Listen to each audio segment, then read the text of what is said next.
The Lonely Giant by Alasdair MacLean. There was a giant once who was lonely. Most giants are, of course, or would be if they stopped to think about it. A giant needs a great deal of land to live off, which means that giants have to space themselves out very thinly, something like one to every shire. So the only time they see one another is on the rare occasions when two neighboring giants happen to arrive at the borders of their territories at the same time.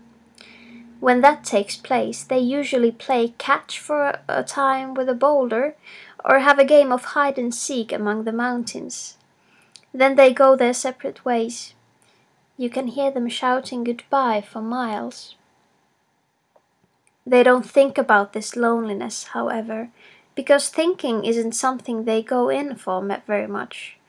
Mostly they just get on with the business of being giants, which takes up all their time and which is very hard work, because it is laid down in the rule book for giants that when they aren't actually eating or sleeping, they have to stamp around the countryside, bellowing at the tops of their voices and looking very fierce. Looking fierce is hard work in itself, as you'll find out if you try it for half an hour.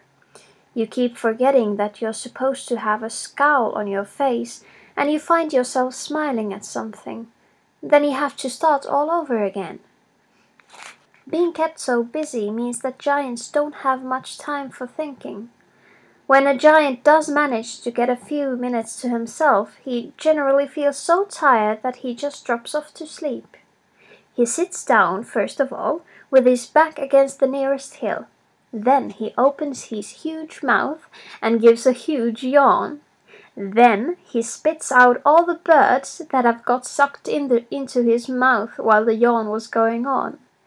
Then off he goes to dreamland. But the giant who was lonely was different. He had long since lost his rule book and had never bothered to get it replaced. He didn't go around stamping and roaring because he couldn't see much point in it. It only made your feet sore and gave you a headache. Besides that, it frightened people away, and he didn't want to frighten people away. He wanted to be friendly. What made him especially different from other giants, though, was that he was always thinking. And what he was always thinking about was how much alone he was. It was true that he did have one or two friends among the creatures. There was Golden Top the eagle, for example.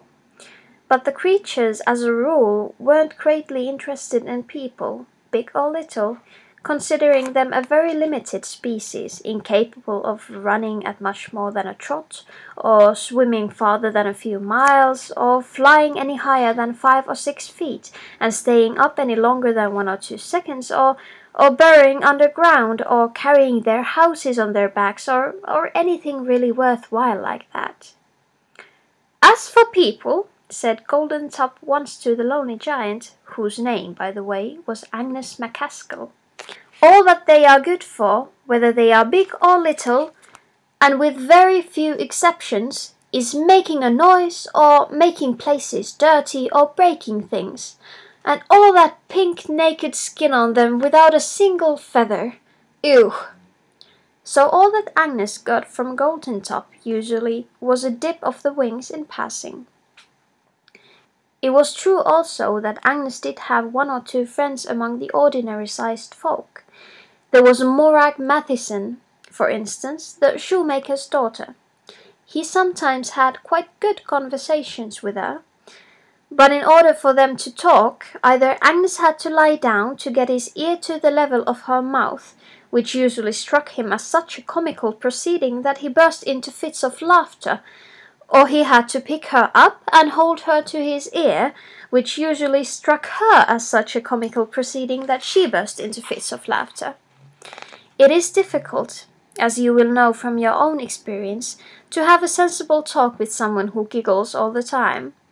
You can hear properly only 1 or 2 words in every sentence, and you have to guess at the rest. If you guess wrongly, of course, it produces even more laughter. Morag had once told Agnes that her mother had been ordered by the doctor to eat 2 legs for breakfast every day. He was quite horrified till he discovered that she had really said eggs. One day Agnes's loneliness became more than he could bear, and he realized that he would have to do something about it. He thought that the wisest thing he could do would be to ask for advice, and he decided to ask Morag first of all. He went along to her father's house and saw her in the distance as he approached, sitting at the front door, spinning and singing, the sound and the thread flowing out with equal sweetness. "I wish I were not a giant," thought Agnes. "Then I could ask Morag to marry me. And if she said yes, I would not be lonely any more." But he was a giant. Therefore he put that thought away from him, as a peasant lad might put away a thought of the king's daughter. Instead, he picked Morag up so quickly that she was too much out of breath to start laughing. "Morag," he said, "listen to me carefully, because I need your advice. And don't laugh, please, because it is a very serious matter. The trouble is that I am lonely. What can I do about it? Is there any cure?" "I wish you weren't a giant," Morag answered. "Or I wish that I were. I would soon cure your loneliness." "How?" asked Agnes. "Never mind," replied Morag. She thought long and hard and sadly. "The only cure for you, Agnes," she said at last, "is to get married. You must find yourself a giantess somewhere." "Where?" asked Agnes. "Well, now, that I don't know," Morag answered. "Most of the people I have met in my life have been very small in one way or another. You'd better ask Goldentop the eagle. He's always boasting that he knows every mountain in the whole land of Lawn." "Giants aren't mountains," Agnes pointed out. "No," agreed Morag. "Giants are lighter coloured and more gentle. At least some of them are." She looked at the ground where it dizzied away into the distance. "But there are certain resemblances just the same."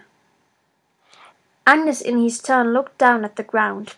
Somewhere down there were daisies and primroses and violets. "Yes," he sighed, "I know what you mean." He put Morag down very gently and set off in search of Goldentop. The eagle was sat on a favourite perch. One of his eyes was watching the approach of Agnes, and it was more or less blank. The other was fixed on some hills that stuck up above the horizon, and it was a calculating eye, the sort of eye that added up figures and got one less every time. "What are you watching with that left eye?" asked Agnes. "A flock of sheep leaving Hugh Henderson's sheepfold in the village of Carey in the parish of Cray," answered Goldentop. "You have good eyesight," said Agnes. "I have an empty belly," said the eagle. "It clears the vision of trivialities." "Has this vision of yours ever rested on a giantess?" queried Angus. "An unattached one, I mean." "Island of Alva," replied Goldentop promptly. "Walk north along the coast till you come to the Blue Bay, then swim due west." "Ah, but are you sure she is unattached?" insisted Agnes. "There might have been a giant there when you weren't looking."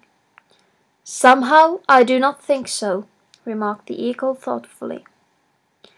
"Anyway, I can't go to this island," Agnes told him, "even if I could swim that far. My mother told me on her deathbed never to go into the salt water." "Then you must balance the commands of the dead against the requirements of the living," said Goldentop. "It is an old dilemma, but not for eagles."